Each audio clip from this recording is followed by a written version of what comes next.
माँ Bhagwati recording studio Bakhri Shahzadpur.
दर्द देता सैया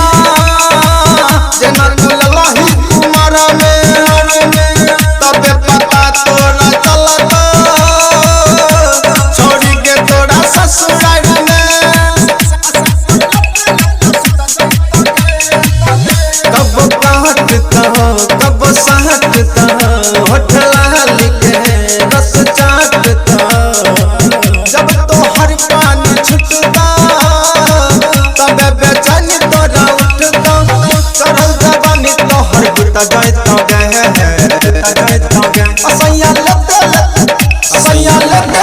सुता जाता गे असैया लेते सुता जाता गे असैया लेते सुता जाता गे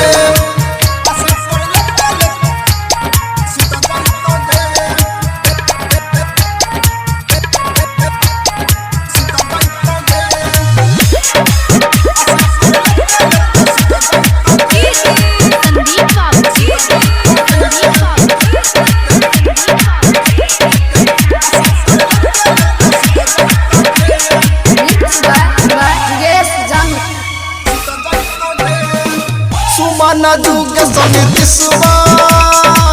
दिला के याद जागो यही तो नैहर में मिले लगी है सैया बाहर जागो यही तो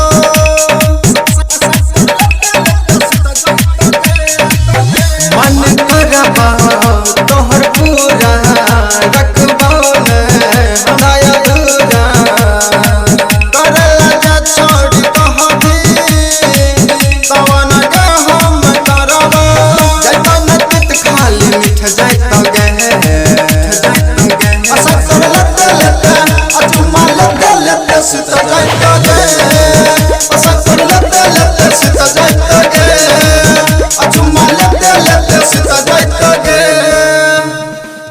माँ भगवती रिकॉर्डिंग स्टूडियो बखरी शहजादपुर।